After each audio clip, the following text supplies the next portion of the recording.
I want to encourage you to give people that are down on their luck a chance. I know some of you have never been hit with big time hurdles or obstacles in your life, right? Good for you. If you haven't, you're fortunate. Many others have, for whatever reason.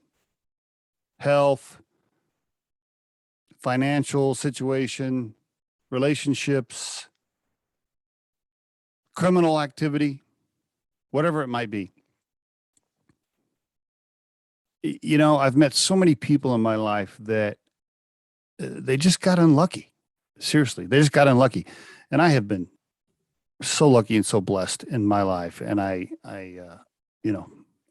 I give thanks for that all the time, right?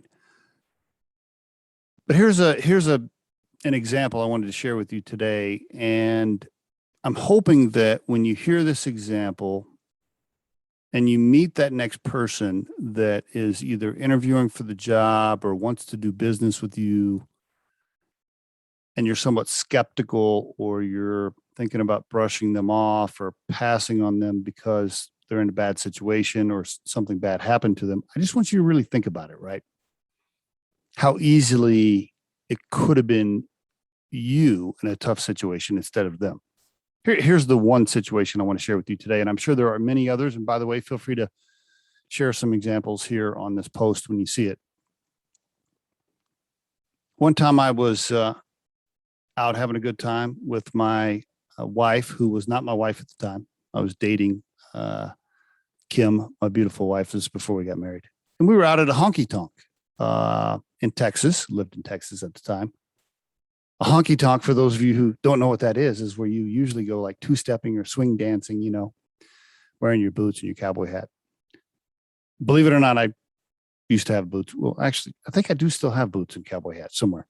It's down in the basement somewhere. Anyway, it's been a while since we went two-stepping. I still remember how to do it, though. In fact, that's how Kim and I met.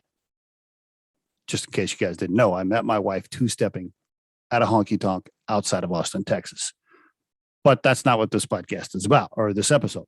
The episode is this. After I'd been dating Kim for a while, we went out to one of our favorite places, dancing, drinking, got in the car, drove after we had been drinking. Not a good idea. Got pulled over. I had to walk the line, so to speak, with the sheriff that night. And pretty interesting, right? So as soon as the lights come on behind me,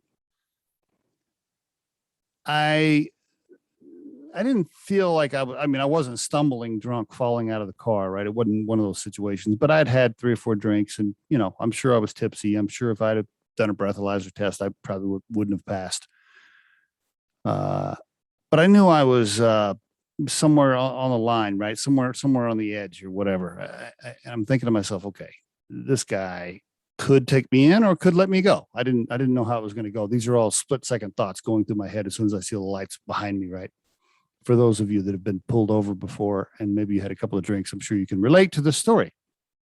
Anyway, my wife at the time, or my girlfriend at the time, Kim, she's sitting beside me and I reach in the glove box where I kept a checkbook. This is a long time ago. If I had a credit card back then, I think it was like, I don't know, one corporate credit card. I didn't have anything else, but I had a checkbook and I had some cash in the glove box. I said, look, if this guy takes me in, take this money, take my checkbook and get my ass out of there as fast as possible. Anyway, he comes up to the door. I get out. I walk the line. I touch my finger to my nose, you know, I do the whole thing.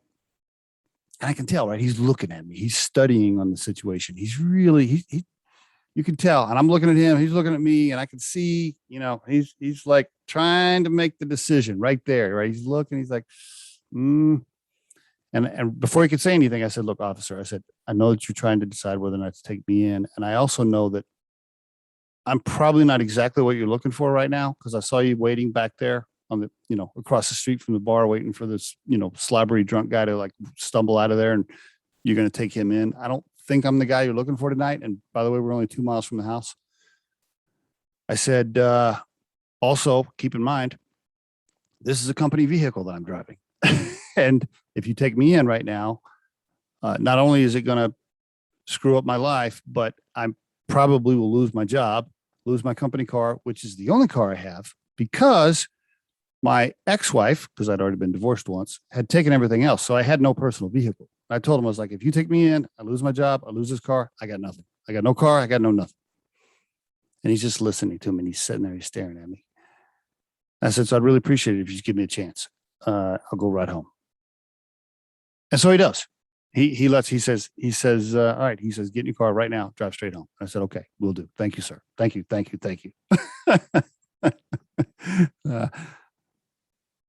I think about that night often, right? I really think about that. I was inches away from being taken in. If I had gone to jail that night, what would have happened? Who knows? Maybe Kim never would have saw me again. maybe she wouldn't be my wife right now. Maybe I would have lost that job and never got promoted at that company. Maybe I would have gone to jail, spent the weekend, and got in a fight and killed somebody in the county jail, and then went to prison for life. I mean, there's so many things that can spin out of control if you just get unlucky. And that night, I got lucky. I got real lucky. And in fact, I'm 54 years old, and I can just confess to you right now that there probably should have been many other times I shouldn't have been driving after going to a restaurant or a bar. And I've gotten lucky. And I know people that haven't, and I feel bad for them. I feel sorry for them. And, hey, I'm not trying to say it's a good idea to drink and drive. I don't want to, that's not what this topic's about. So please, I don't want to get on that for this episode. The point of the episode is some people get lucky, some people don't.